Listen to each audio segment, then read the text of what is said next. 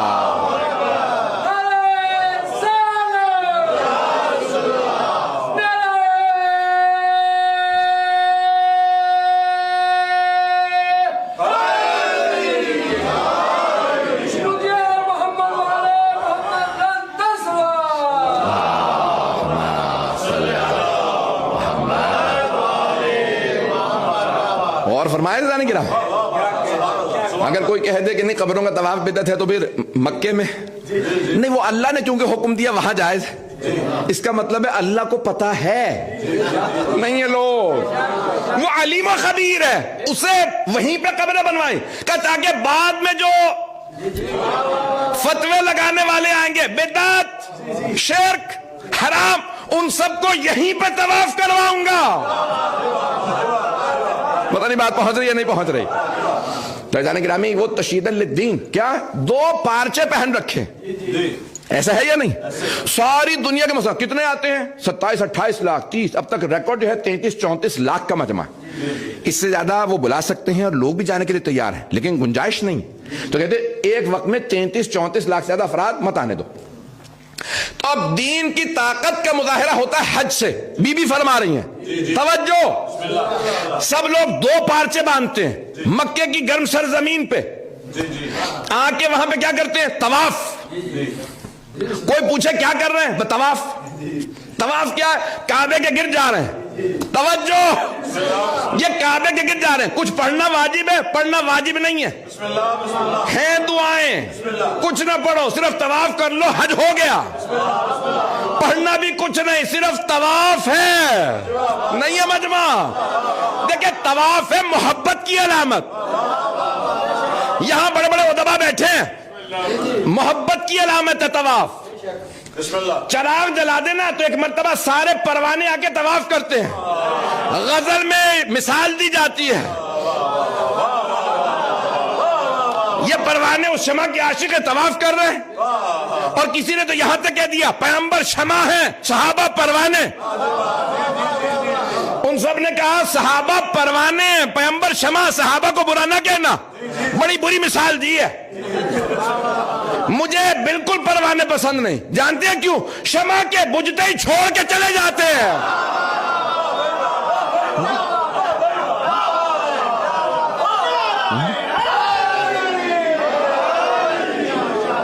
چلتے رہیے گا اسی طرح. محبت کی علامت ہے. یہ ساری کائنات طواف میں ہے. اور ہم نے دیکھیں کلاک وائز، لوگ کہتے ہیں کلاک وائز ایسے چلتا ہے طواف، اور اینٹی کلاک وائز جاتے ہیں خانہ کعبہ کے گرد. یہی کہا جاتا ہے اینٹی کلاک وائز. پہنچ جائیے گا میرے برادران. تو جہاں جو گھڑی چلتی ہے نا اس کے برعکس جاتے ہیں. تو بہت سے لوگوں نے کہا نہیں، اب جو گھڑی بنائی ہے وہ ایسے چلتی ہے، تو گھڑی کی طرح سے طواف کرو. پھر سائنس نے ثابت کیا جتنے سیارے ہیں نا وہ سورج کا ایسے ہی طواف کرتے ہیں جیسے ہم مکے کا. اب پتہ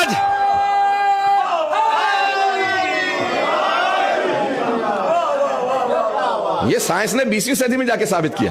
19ویں صدی میں ثابت ہوا جتنے سیارے ہیں، پلینٹس ہیں، وہ سورج کا طواف کرتے ہیں اینٹی کلاک وائز، اور سارا نظام شمسی چلتا ہے اینٹی کلاک وائز. توجہ، اب تو مانو محمد برحق ہے.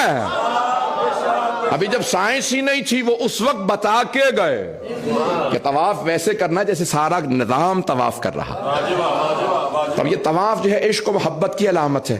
اب اگر چاہے مکے میں ہو چاہے کربلا میں ہو، اگر کوئی بہن بھائی کے گرد طواف کرے تو یہ محبت کا اظہار کر رہی ہے نا کہ یہ مکے کا طواف. عزیزان گرامی، وہاں صفا و مروہ، ان صفا والمروہ من شعائر اللہ، قرآن کی آیت ہے سورہ بقرہ. میں نے موضوع بہت زیادہ پھیلا دیا، میں چلتا رہوں یا ان الصفا والمروہ من شعائر اللہ. صفا و مروہ اللہ کی نشانیاں، شعائر اللہ میں سے ہیں. اور اللہ خود ہی قرآن کریم میں اسی سورہ بقرہ میں فرماتا ہے کہ جو بھی چاہتا ہے کہ اسے تقوی کا رتبہ مل جائے تو انہا من تقوی القلوب، جو بھی ومن یعظم شعائر اللہ فانہا من تقوی القلوب، جو بھی اللہ کی نشانیوں کی تعظیم کرے وہی متقی بنتا. صفا مروہ کا جتنا فاصلہ ہے 384 میٹر، اتنا ہی فاصلہ ہے حرم امام حسین سے حرم حضرت عباس کا. نہیں ہے مجمع، اتنا ہی فاصلہ. عزیزان گرامی، یہ اللہ نے ایسا ہی رکھا. وہ دو نشانیاں باقی ہیں کربلا کی نشانیوں کی وجہ سے. ایک نتیجہ دینا چاہتا ہوں. تو بی بی فرماتی ہیں کہ یہ جو مکے کے اندر لوگ آتے ہیں یہ تشییداً للدین، دین کی قوت منوانے کے لیے اللہ نے حج بنایا. دین کی قوت، تشیع کی قوت و طاقت منوانے کے لیے 40 کا جلوس ہے. اس کی مخالفت نہ کرنا یہ شیعوں کی طاقت کا مظہر ہے.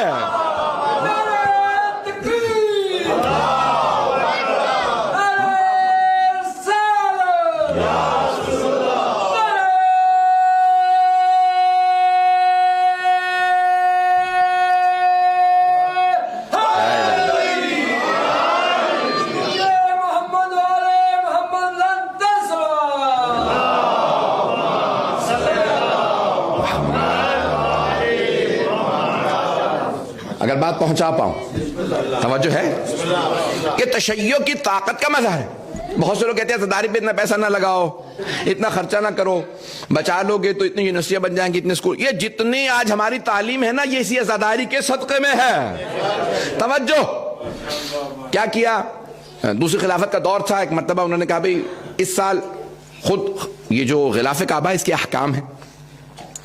غلاف کعبہ تبدیل کیا جاتا ہے ہر سال، خانہ کعبہ کو غسل دیا جاتا ہے، اور یہ سب 9 ذی الحجہ کو ہوتا ہے. تو دوسرے خلیفہ نے کہا کہ نہیں، مسلمانوں کی مالی حالت بہت بری ہے، اس سال ہم غلاف کعبہ تبدیل نہیں کریں گے، اور یہ پیسے ہم بچا لیں گے اور جو فقیر مسلمان ہیں نا انہیں کھلا دیں گے. جیسے ہی یہ دوسرے خلیفہ نے اعلان کیا، جناب امیر آئے مسجد میں، کہا کہ نہیں، مسلمانوں میں فاقے ہیں، ہم ایک اور فاقہ کر لیں گے. نہیں ہے مجمع، مسلمانوں میں فاقے ہیں، ہم ایک اور فاقہ کر لیں گے، لیکن خانہ کعبہ کی حرمت کو کم نہیں ہونے دیں گے، اس کے احترام کو کم نہیں ہونے دیں گے. کہ یا علی میں تو امت کے لیے بات کر رہا ہوں، امت کے لیے بات کر رہا ہوں. غلاف کعبہ کا پیسہ بچاؤں گا.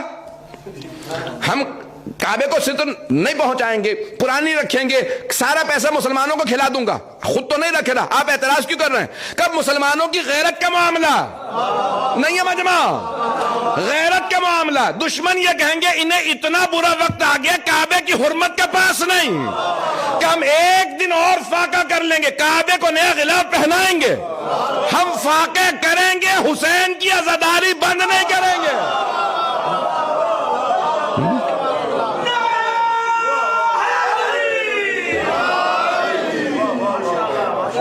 بات پہنچ رہی ہے گرام میں. یہ جناب سیدہ فرما رہی ہیں تشییدن للدین وجعل الحج تشییدن للدین. اللہ نے حج کو دین کی قوت منوانے کے لیے بھیجا. بات پہنچ رہی ہے جان گرام. فلسفہ احکام کو وجعل ولایتنا، یہ ہماری جو ولایت ہے اللہ نے اس کو کیوں بنایا؟ تو بی بی فرماتی ہیں امت کی وحدت کے لیے. امت کی وحدت ہوگی تو ہماری ولایت پہ نہیں پہنچ سکے، نہیں پہنچا پایا. امت کی وحدت ہوگی تو ہماری ولایت پہ، ہماری ولایت پہ. تو بی بی سمجھا گئی جب بھی وحدت کا نعرہ دو تو ہمیں نہ بھلانا. آل محمد کو نکال کے کوئی وحدت نہیں ہو سکتی. وحدت ہوگی تو آل محمد پہ، آل محمد کے اوپر وحدت ہوگی. انہیں نکال کے کوئی وحدت کا نعرہ نہ دے کہ آل محمد کو رہنے تو ہم وحدت کر لیتے ہیں. وحدت ہے تو آل محمد علیہ السلام پہ، انہیں نکال کے کوئی وحدت نہیں ہے. رضوان گرامی جناب سیدہ نے جو پورا نظام دیا، پورے کا پورا جو فلسفہ احکام دیا، لگتا ہے کہ احکام ان کے سامنے بنے ہیں. انہوں نے اپنی آنکھوں سے دیکھا جب اللہ حکم دے رہا تھا نماز ایسی ہو، روزہ ایسا ہو، حج ایسا ہو، زکوٰۃ ایسی ہو، ولایت کیوں آئی ہے. تو یہ اللہ نے یہ سارا نظام دیا جناب سیدہ نے فرمایا. اور پھر بی بی نے جو اپنا مقدمہ فدق پیش کیا جس کو میں کل پیش کر چکا، آج اس کا اتمام پیش کرنا چاہتا ہوں. تتمہ وقت کے اندر اندر گفتگو اگر مجمع میرے ساتھ چلے گا.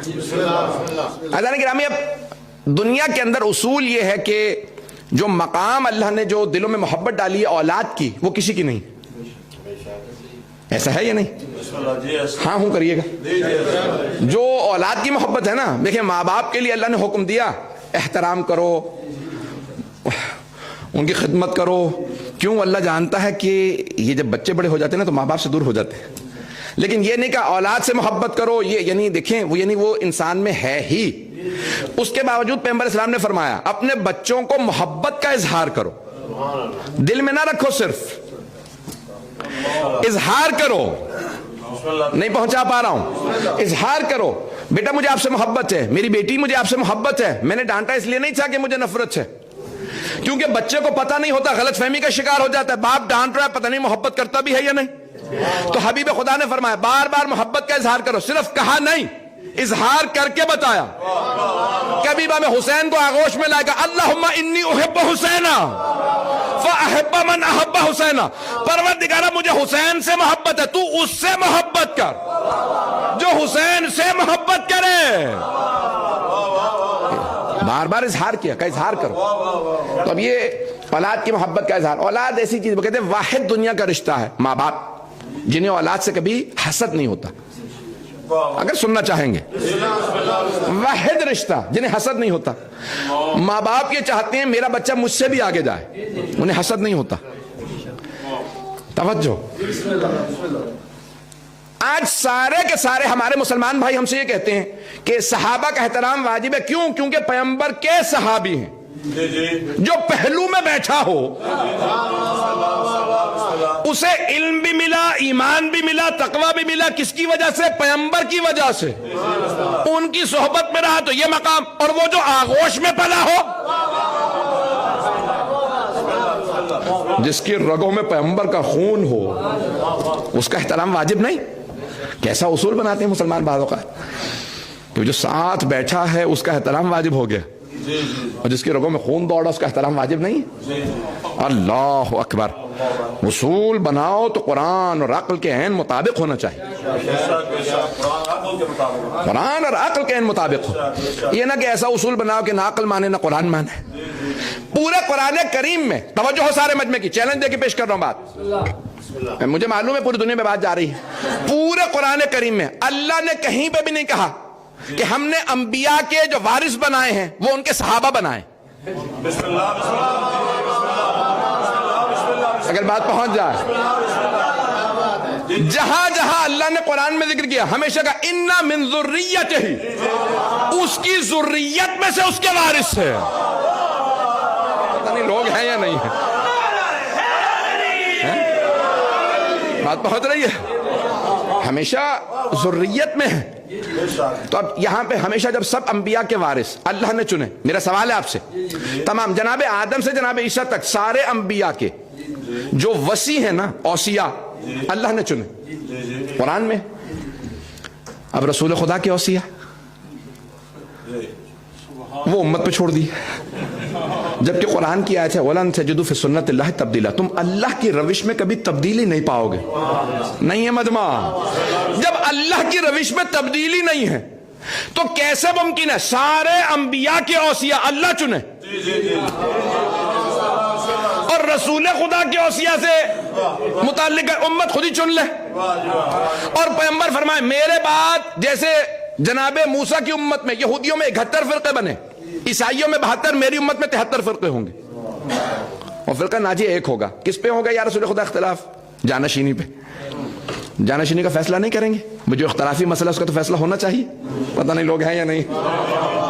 سارے انبیاء نے بتایا یہ میرا وصی ہے. سوال کیا 5ویں امام سے, کہا مولا قرآن کی آیت ہے کہ جناب سلیمان نے ایک مرتبہ کہا کون ہے مجھے تخت بلقیس لا دے. واقعہ بڑا تفصیلی ہے, وقت نہیں ہے, سب کے ذہنوں میں ہے. تخت بلقیس کون مجھے جلدی لا دے گا؟ قال عفریت من الجن, جنوں میں سے عفریت نے کہا, دیو تھا بہت بڑا. تو اس نے کہا میں لے آؤں گا قبل ان تقوم من مقامک, اس سے پہلے کہ آپ اپنی جگہ سے اٹھیں نا, میں جاؤں گا اٹھا کے تخت لے آؤں گا. حضرت سلیمان نے کہا یہ تو بہت دیر ہے. اب وہ شکل دیکھ رہا ہے کہ میں اٹھ کے جا کے ان کے اٹھنے سے پہلے لے آؤں گا اور پھر بھی دیر ہے. کہا اور کوئی سب, قال من عنده علم من الکتاب, اللہ نے جناب آصف ابن برقیہ کا نام نہیں بتایا, بتایا وہ جس کے پاس کتاب کا کچھ علم تھا. اس نے کہا آپ کی پلک جھپکنے کی مدت سے پہلے میں تخت بلقیس لے آؤں گا, اور لے آیا. توجہ, کتاب کا کچھ علم تھا, جیسی تخت آیا تو فوراً جناب بلقیس نے کہا کہ انہو ہوا, لگتا بالکل میرے تخت جیسا ہے. تو انہوں نے کہا تخت جیسا نہیں ہے, میں تخت سمیت لے آیا ہوں. اصول کافی میں روایت ہے 6 امام سے, کہ مجھے تعجب ہے مسلمانوں پہ جو ایک چھوٹے نبی سلیمان کے چھوٹے وسیع آصف ابن برقیہ کا پلک جھپکنے کی مدت سے پہلے تخت لانا مان لیتے ہیں, لیکن سب سے بڑا نبی محمد مصطفیٰ کے سب سے بڑے وسیع علی کا معجزہ نہیں مانتے.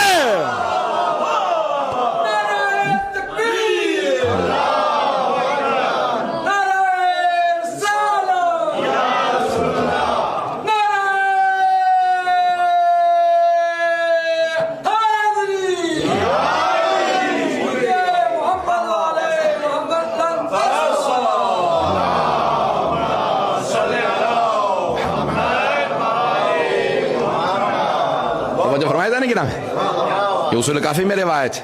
تو 5ویں امام سے پوچھا, یہ 6 امام کا جملہ تھا, 5ویں امام سے پوچھا, کہا مولا یہ حضرت نبی سلیمان علیہ السلام کیا خود تخت بلقیس نہیں لا سکتے تھے اتنی مدت میں؟ کیا لا سکتے تھے؟ کہا پھر انہوں نے آصف بن برقیہ سے کیوں کہا؟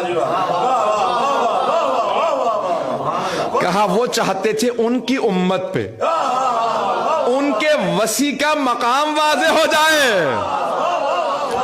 اب اگر پیغمبر کہے نا 39 دن گزر گئے, کل 40واں دن ہے خیبر کا در اکھاڑنا, یہ نہیں ہے کہ پیغمبر نہیں کر سکتے, امت کو سمجھا رہے میرا وسیع علی ہے.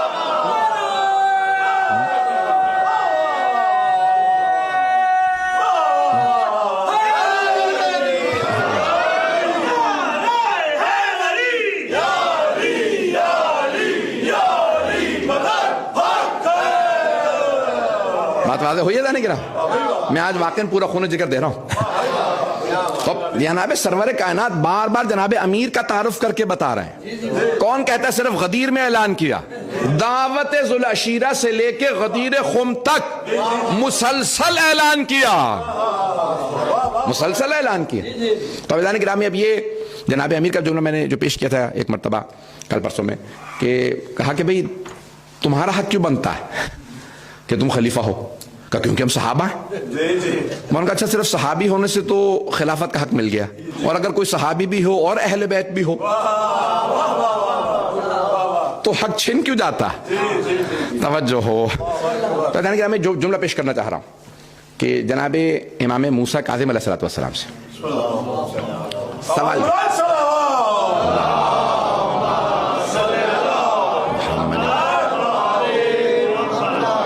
وقت تو گزر گیا, آخری دن ہے, آخری مجلس ہے, تھوڑا سا اگر وقت زیادہ لوں گا تو معذرت.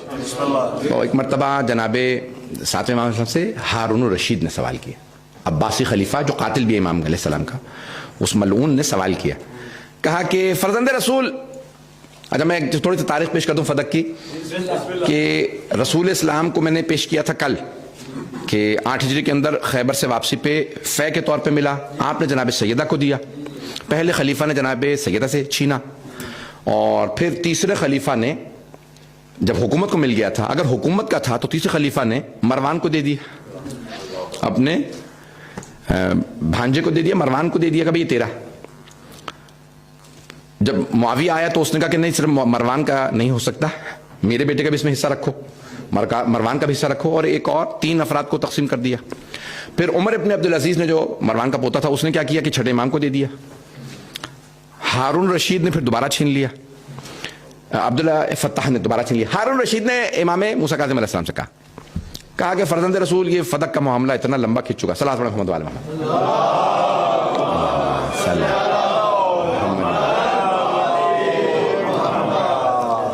چلے گا, مجمع رہے گا میرے ساتھ. تو اب ساتویں امام علیہ السلام سے ایک مرتبہ ہارون رشید نے کہا فرزند رسول میں فدق کا معاملہ ختم کرنا چاہتا ہوں, آپ مجھے حدود بتا دیں, اس کی بارڈر لائن بتائیے, میں آپ کو فدق واپس کر دیتا ہوں. مولانا نے کہا تو کبھی بھی نہیں دے گا. اس نے کہا نہیں, آپ مجھے حدود بتائیں, میں آپ کو فدق واپس کر دوں گا. بھئی یہ بار بار دینا چھیننا بتا رہا ہے کہ دل میں چور تھا, پتہ نہیں لوگ ہیں یا نہیں ہے. تو اس نے کہا میں ایک ہی مرتبہ میں معاملہ ختم کر دیتا ہوں, آپ مجھے حدود بتائیے, میں فدق آپ کو واپس کر دیتا ہوں. مولانا نے کہا نہیں تو کبھی بھی نہیں دے گا. کہا آپ حدود بتائیے تو صحیح, آپ ایک ہی بات کہہ رہے ہیں میں نہیں دوں گا, مجھے بتائیں میں دے دوں شاید. امام نے کہا پھر سن, یہ جو افریقہ کا بارڈر ہے نا, جہاں تک حدود اسلامی حدود, یہ ایک بارڈر ہے, دوسرا بحر الکاہل تک ہے, تیسرا یہ جو روس کی حدود ہے آذربائیجان وغیرہ وہاں پہ, اور چوتھی اس کی حد ہے ایران. اس نے ایک مرتبہ امام موسیٰ کاظم علیہ السلام کو دیکھا, کہا فلا یبقى لنا شیء, تو ہمارے لیے تو کچھ بھی نہیں بچتا. یہ میری پوری حکومت کی آپ نے حدود بتا دی کہ بھئی ایران سے لے کے بحر الکاہل یعنی فلسطین کے اختتام تک, آذربائیجان سے افریقہ تک, اتنی بڑی حکومت میری ساری آپ کی ہے. امام نے کہا یہی تو فدق ہے. نہیں ہے لوگ, امام نے کہا صرف اس باغ کا نام فدق نہیں, میں اپنے انداز سے پیش کروں, الفدق هو العالم والعالم هو الفدق. یہ ساری دنیا ہی فدق ہے, یہ ساری کائنات جناب سیدہ کی ہے. پتہ نہیں لوگ ہیں یا نہیں ہیں, یہ سب کچھ جناب سیدہ کا. کوئی اس میں کہیں پہ بھی کہے میرا حق ہے تو وہی غاصب ہے, سب کچھ جناب سیدہ کا. تو امام موسیٰ کاظم علیہ السلام نے فرمایا کہ یہ حدود ہیں, اب بتا. کہ فلا یبقى لنا شیء, تو ہمارے لیے تو کچھ بچتا ہی نہیں. مولانا نے کہا یہی تو فدق ہے. انہوں نے باغ فدق نہیں لیا تھا, حق اہل بیت چھینا تھا. اہل بیت کا حق چھینا, سب کچھ آل محمد علیہ السلام کا. پتہ نہیں بات پہنچ رہی ہے نہیں پہنچ رہی. اس نے دوسرا ایک اعتراض کیا امام موسیٰ بن جعفر علیہ السلام پہ, میں مطالب لے کے آؤں گا, اگر دل کو لگے تو ضرور بولیے گا. اس نے کہا کہ بھئی اے موسیٰ بن جعفر, ساری دنیا آپ کو کہتی ہے ابن رسول اللہ, فرزند رسول, اور آپ کسی کو ٹوکتے ہی نہیں ہیں. آپ تو رسول خدا کی بیٹی کی نسل سے ہیں, تو آپ تو بنے فرزند علی. لوگوں کو کہنا چاہیے ابن علی, جی لوگ کہتے ہیں کہ ابن رسول اللہ، اور آپ کسی کو روکتے نہیں. ہم فرزند رسول نہیں، ہم تو ان کی بیٹی کی نسل سے ہیں. تو ہمیشہ باپ کی طرف منسوب ہوتے ہیں کہ تو بیٹی کی نسل سے. تو مولا نے کہا کہ اگر آج رسول اسلام تشریف لے آئے جی اور تجھ سے تیری بیٹی کا رشتہ مانگے تو رشتہ دے گا؟ کہ رشتہ دوں گا. بڑے بڑوں نے خود ہی رشتے پیغمبر کو دی.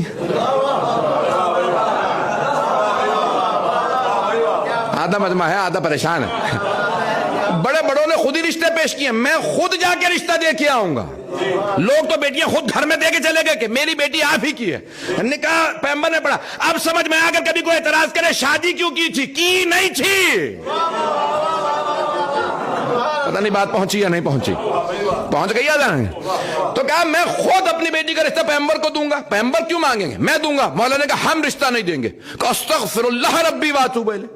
آپ پیغمبر اسلام کو اپنی بیٹی کا رشتہ نہیں دیں گے؟ کہا ہاں کبھی نہیں، کیونکہ پیغمبر کبھی مانگیں گے ہی نہیں. کہا کیوں نہیں مانگیں گے رشتہ؟ سب سے زیادہ خاندانی آپ، سب سے خوبصورت آپ، تو آپ کا رشتہ کیوں نہیں مانگیں گے آپ کی بیٹی کا؟ مولا نے کہا کیونکہ چاہے بیٹے کی نسل ہو چاہے بیٹی کی، اپنی ہی نسل ہوتی ہے، دونوں ہی محرم ہوتے ہیں. پتہ نہیں لوگ ہیں یا نہیں. چاہے میرے بیٹے کی اولاد ہو وہ بھی میری اولاد ہے، بیٹی کی اولاد ہو وہ بھی میری اولاد ہے. کہا کیونکہ ہم بیٹی کی نسل سے ہوں تب بھی پیغمبر ہی کی نسل ہے. تو اس نے کہا کہ کوئی قرآن سے بھی دلیل ہے آپ کے پاس؟ مولانا نے کہا ہاں آیت پڑھتا ہوں. یعنی اللہ نے قرآن کریم کے اندر سورہ بقرہ کے اندر فرمایا کہ جناب ابراہیم علیہ السلام کی نسل سے کون کون ہے؟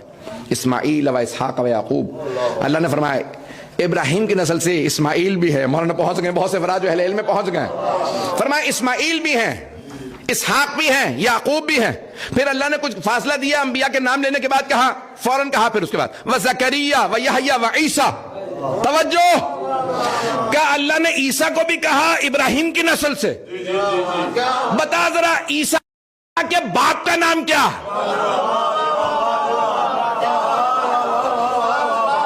اس نے کہا اللہ نے جناب عیسیٰ کو بغیر باپ کے پیدا کیا تھا، ان کا کوئی باپ نہیں ہے.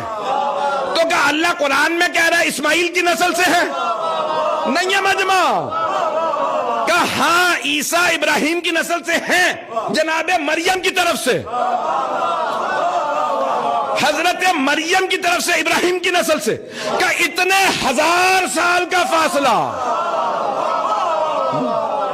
اتنے 1000 سال کا فاصلہ ابراہیم علیہ السلام سے عیسیٰ علیہ السلام تک.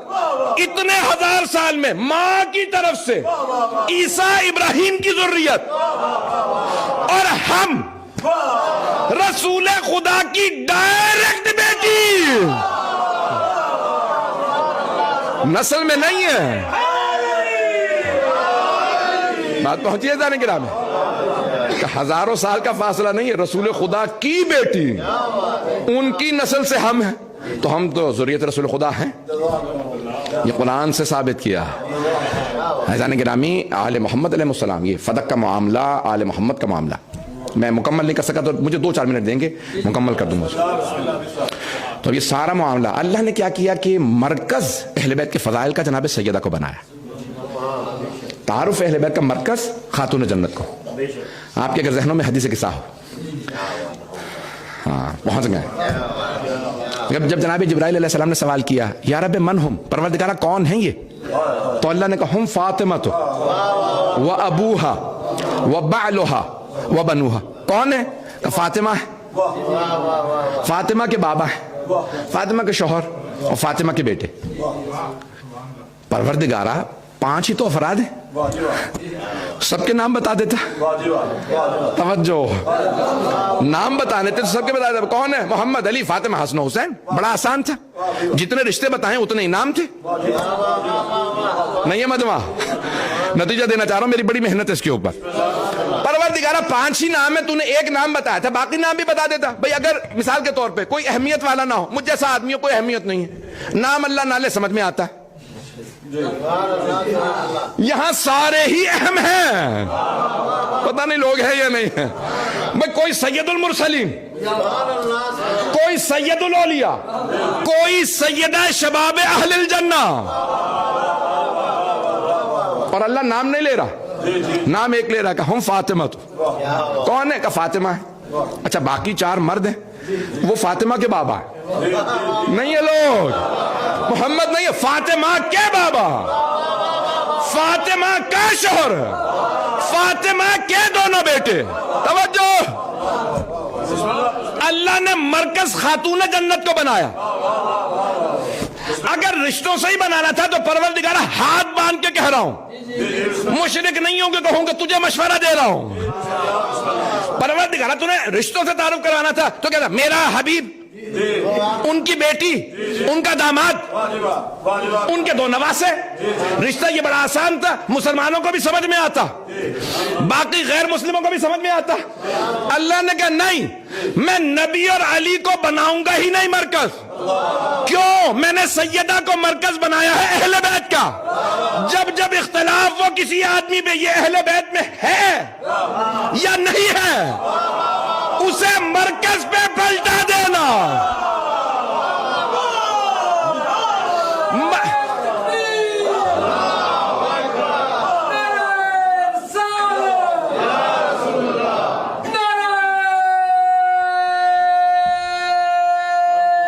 شکریہ محبت،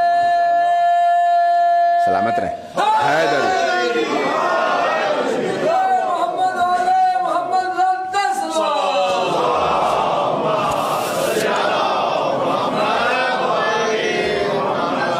اور فرمایا تھا جانے گرا، مرکز اللہ نے جناب سیدہ کو بنایا کہ جب جب اختلاف ہو کوئی اہل بیت میں ہے یا نہیں ہے، مرکز پہ پلٹانا. میں نے اسی لیے اللہ کہے گا اپنے حبیب کو مرکز نہیں بنایا. کیوں؟ اپنے حبیب کو مرکز بناتا تو جو جو رشتہ جوڑتا وہ کہتا میں بھی اہل بیت، یہ بھی اہل بیت، وہ بھی، سبھی بن جاتے ہیں کہ ہم سارے کے سارے پیغمبر سے کوئی نہ کوئی رشتہ تو جوڑ ہی لیں گے. پتہ نہیں لوگ ہیں یا نہیں ہیں. اللہ نے کہا مرکز خاتون جنت، خاتون جنت کو مرکز بنایا. بس بھئی میں نے آپ کی زحمت کو تمام کیا. چاہے گھر کے باہر کے فضائل ہوں، خاتون جنت مرکز ہے. گھر کے اندر کے فضائل ہوں، خاتون جنت مرکز. گھر کے باہر کے فضائل میں مباہلہ دیکھ لیجئے، مرکز سیدہ. گھر کے اندر کے فضائل میں آیت تطہیر دیکھ لیجئے، مرکز سیدہ. اب عزیزان گرامی کہ جناب سرور کائنات بی بی کی تعظیم میں کھڑے ہو جائیں. میں نے پہلے دن ایک جملہ کہا تھا، آج مکمل کر دوں. وقت تمام ہو چکا، بہت زیادہ وقت نہیں لوں گا. کہ جناب سرور کائنات کے لیے ایک ام المومنین فرماتی ہیں کہ کلما دخلت علیہ فاطمہ قام الیہا وقبل یدہا واجلسہ فی مجلسہ.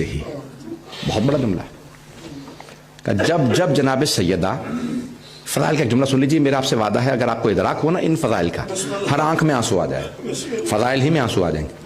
تو ام المومنین فرماتی ہیں، کہتی ہیں جب جب،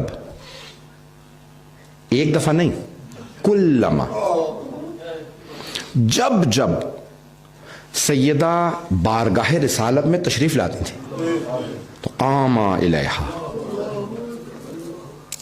تو قام لہا نہیں فرمایا، قام الیہا. لہا یعنی ان کے لیے قیام کرتے تھے، قام الیہا یعنی ان کی طرف بڑھتے تھے. تو چار کام کرتے تھے، کھڑے ہو جاتے، آگے بڑھتے، ہاتھ چومتے، قبل ید، ان کا ہاتھ چومتے، اللہ اکبر، سرور کائنات ہاتھ چومتے، وَأَجْلَسَهَا فِي مَجْلِسِهِ، اپنی ہی نشست پہ جناب سیدہ کو بٹھا دیتے. جب جب جناب سیدہ تشریف لاتے. کون فرما رہی ہیں؟ ام المومنین. اے مسلمانوں، ملاؤں کی نہ سننا، ماں کی سن لو. ماں کہہ رہی ہیں، ام المومنین کہتی ہیں جب جب سیدہ آتی نا تو رسول خدا جب ایک مرتبہ نہیں کہا، یعنی ابھی آئی ہیں جناب سیدہ، بابا جان تشریف رکھیے، پھر گئی، بابا جان آپ کے لیے شربت لائی ہوں، پھر پیمبر کھڑے ہو گئے. بابا جان آپ کے لیے میں دسترخوان لائی ہوں، پھر پیمبر کھڑے ہو گئے.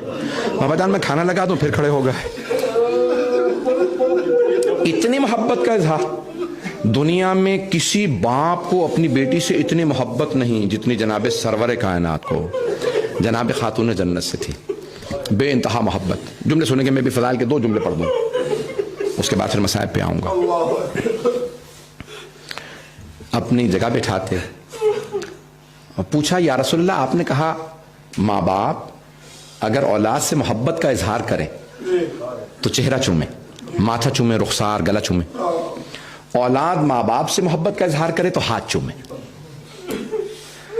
آپ سیدہ کا گلا چومتے ہیں، سمجھ میں آتا ہے بیٹی ہیں، ہاتھ کیوں چومتے ہیں؟ تو آپ فرمائیں گے یہ ام ابیہا، یہ اپنے بابا کی ماں ہے. عجیب و غریب ہے نا، یہ عام بی بی نہیں ہے. رسول خدا امہات المومنین کہتی ہیں اتنی محبت کا اظہار کرتے ہیں. 2 جملے سنیے گا کہ بہت زیادہ بوسے دیتے. کہا جب جب جنت کا مشتاق ہوتا ہوں نا، میں سیدہ کی گردن کا بوسہ دیتا ہوں.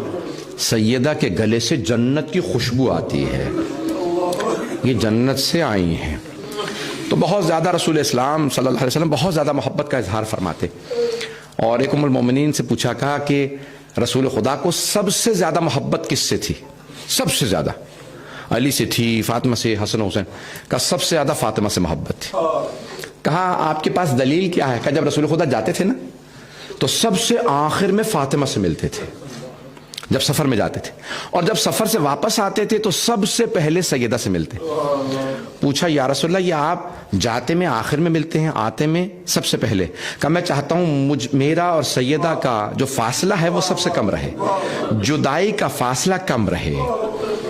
بہت زیادہ محبت فرماتے. ایک اور جملہ اس سے پہلے کہ میں مصائب پڑھوں بی بی کا، کہ رسول اسلام کا آخری وقت ہے.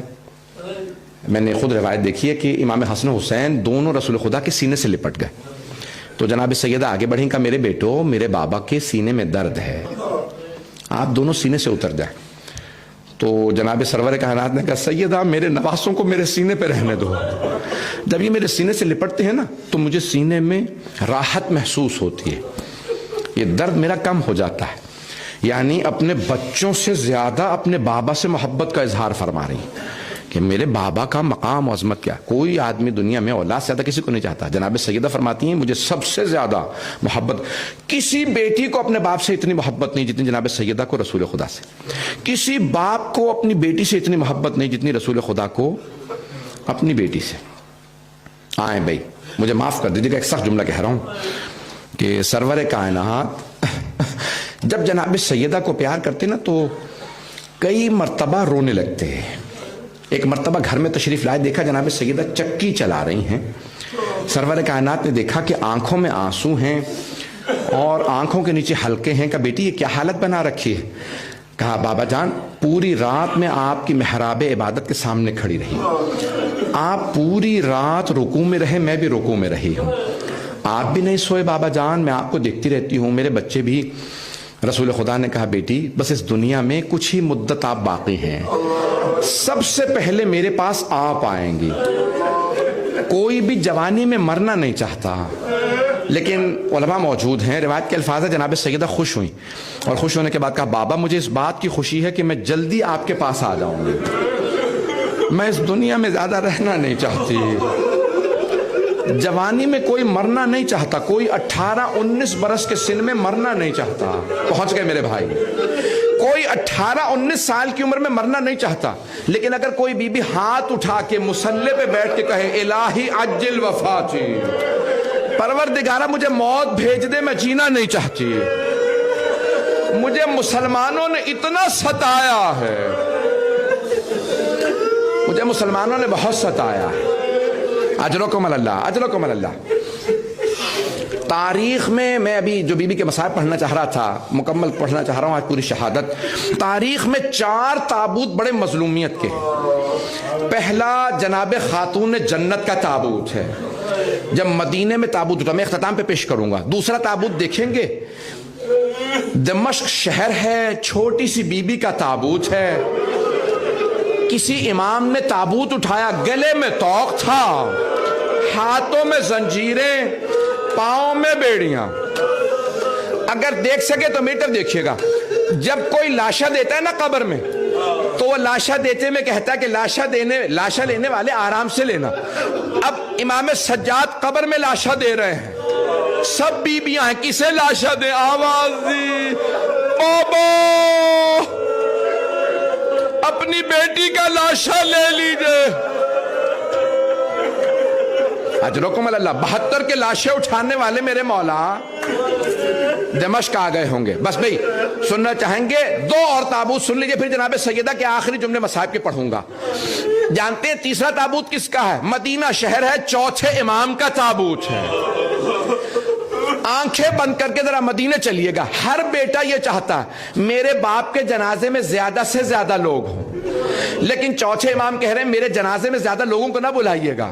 امام باقر نے سب کو بلایا کہ بابا ہر بیٹا چاہتا ہے باپ کے جنازے میں زیادہ لوگ ہوں۔ چوتھے امام فرمائیں گے بیٹا میری بھی یہی حسرت تھی، لیکن میرے بابا کا لاشا 3 دن تک بے گور و کفن پڑا رہا۔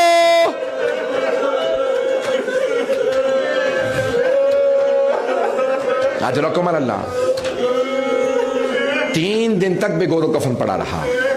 چوتھا تابوت پل بغداد ہے، 4 مزدور دھوپ میں ایک لاشا رکھ رہے ہیں اور 5واں مزدور نعرہ لگا کے کہہ رہا ماتا امام الرفضا، رافضیوں کا امام مر گیا۔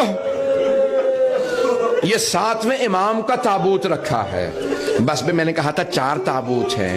اجرکم اللہ، چلیں ذرا میرے ساتھ کہ جناب سیدہ نے جناب امیر کو رات کی تاریکی میں کچھ وصیتیں کی اور ایک مرتبہ رو کے کہا یا علی قیامت تک آنے والی میری ساری نسل کو میرا سلام کہہ دیجئے گا، سلم علی ولد یوم القیامہ۔ قیامت تک آنے والی یعنی بی بی فرما رہی ہیں قیامت تک میری نسل باقی رہے گی، ان سب کو میرا سلام۔ سعادات کرام آپ کو جناب سیدہ نے سلام کہا اور باقی کو یہ نہ سوچے مجھے سلام نہیں کہا۔ سارے جناب سیدہ کے ایمانی بیٹے ہیں، روحانی بیٹے، سب کو سلام ہے جناب سیدہ کا۔ تو بی بی فرماتی ہے قیامت تک آنے والی میرے سارے بیٹوں کو میرا سلام، میری ساری نسل کو اولاد کو سلام۔ پھر ایک مرتبہ یا علی رات کی تاریکی میں مجھے غسل دیجیے گا، غسلنی باللیل وحنتنی باللیل وکفنی باللیل وصلی علی باللیل۔ پھر رو کے کہا ودفنی باللیل۔ پھر ایک مرتبہ کہا اسما مجھے ایک بات سے بہت زیادہ حیا آتی ہے، جب میرا تابوت اٹھے گا تو کچھ نامحرم میرا قد دیکھ لیں گے۔ کتنی سخت پردے کی پابند ہے جناب سیدہ۔ جناب اسما نے فرمایا کہ بی بی جب ہم حبشہ گئے تھے نا جعفر طیار کے ساتھ، تو حبشہ میں نے دیکھا لوگ تابوت میں جنازے اٹھاتے ہیں۔ جناب سیدہ نے فرمایا اسما میرے لیے ایک تابوت بنا دو، میرا جنازہ تابوت میں اٹھایا جائے۔ جناب اسما نے ہر روز بیٹھ کے تابوت بنانا شروع کیا۔ کہا بی بی میں نے تابوت بنا دیا، ہاتھ باندھ کے جملہ کہوں مجھے معاف کر دیجیے گا، میں روک کے مسائل پیش کر رہا تھا تاکہ میں آرام آرام سے تفصیل سے پڑھ سکوں، لیکن شاید میں خلاصہ کر دوں تفصیل سے نہ پڑھوں۔ جناب سیدہ نے کہا تابوت میں میرا جنازہ اٹھانا، میں ہاتھ باندھ کے کہوں گا بی بی آپ کا جنازہ تابوت میں اٹھا، لیکن بی بی ذرا شام آ کے دیکھیے آپ کی ساری بیٹیاں شرابی کے دربار میں۔ اجرکم اللہ، اجرکم اللہ۔ بس بھی رونے میں بخل نہ کیجیے گا، شب شہادت ہے، آج پوری دنیا میں چراغ ہے، آپ نے کچھ دیر کے لیے روشنی بجھائی ہے، آپ تاریکی میں تو نہیں بیٹھے رہیں گے، کچھ دیر میں روشنی جلا دی جائے گی، لیکن ہائے جنت البقیع کی ٹوٹی قبریں، جس بی بی کے صدقے میں پوری دنیا میں چراغ ہے اس بی بی کی قبر پہ چراغ نہیں۔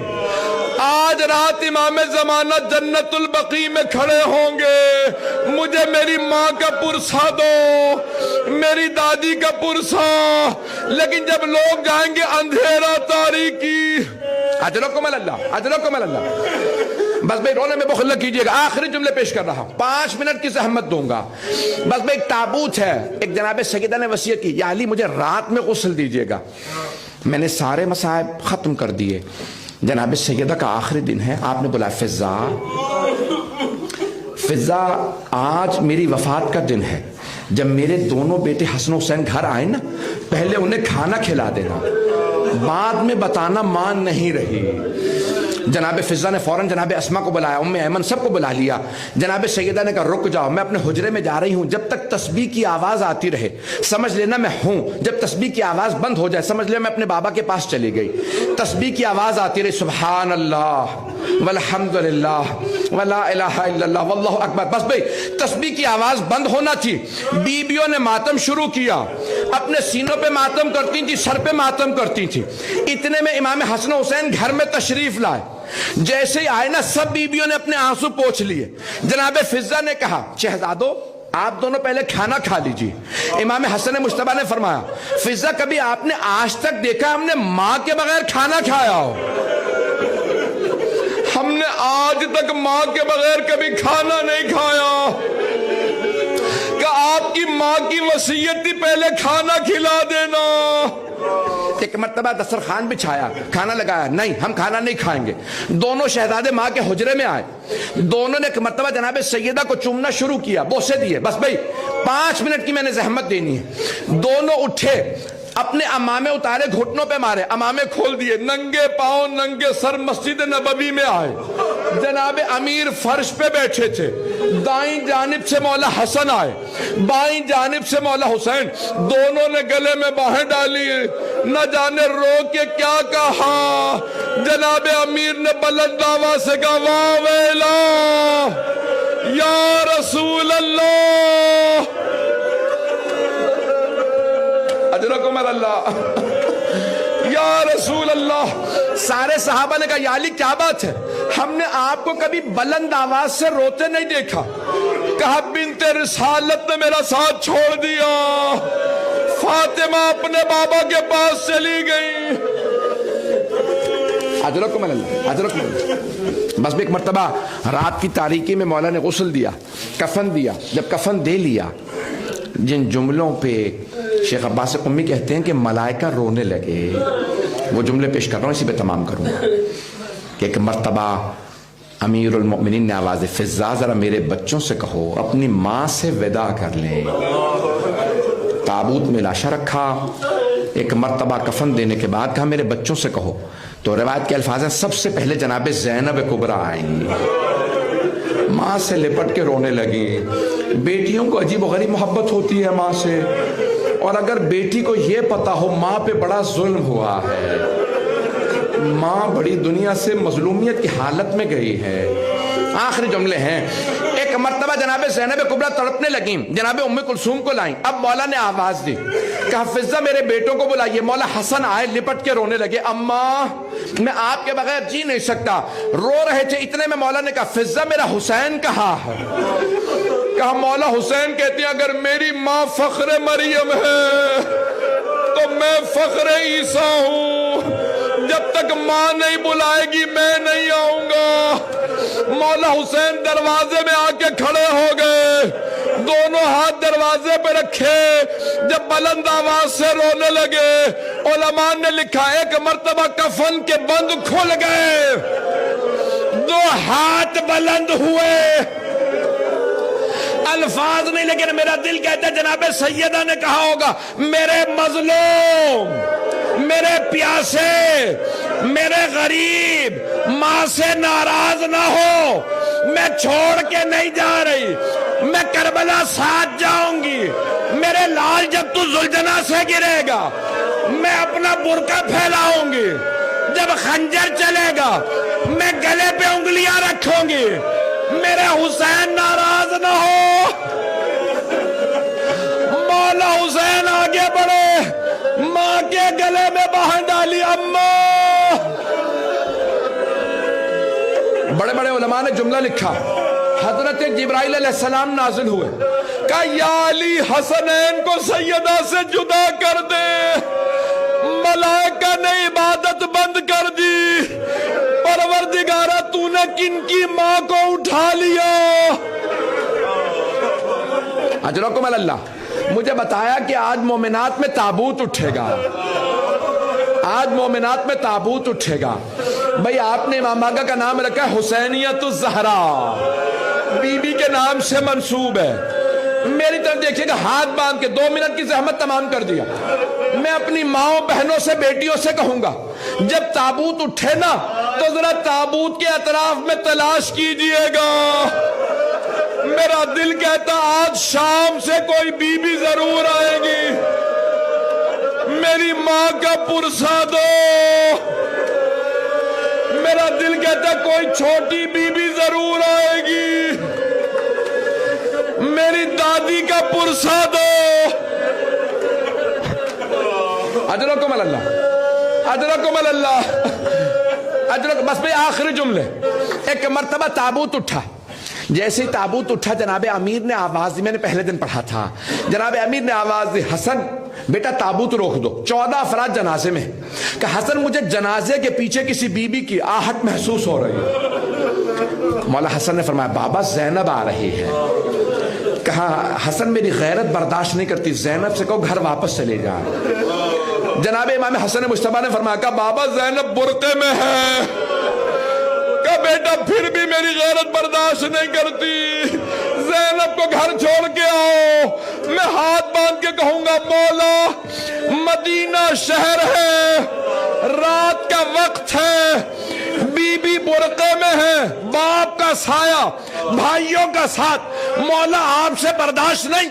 مولا جب کوفے کے بازاروں میں نامحرموں کے مجمع میں لوگ بی بی کو پتھر ماریں گے, الا لعنت اللہ علی القوم الظالمین وسيعلم الذين ظلموا أي منقلب ينقلبون.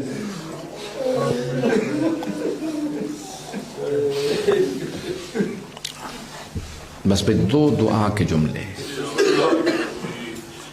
مجھ سے بالکل آج پڑھا نہیں جا رہا.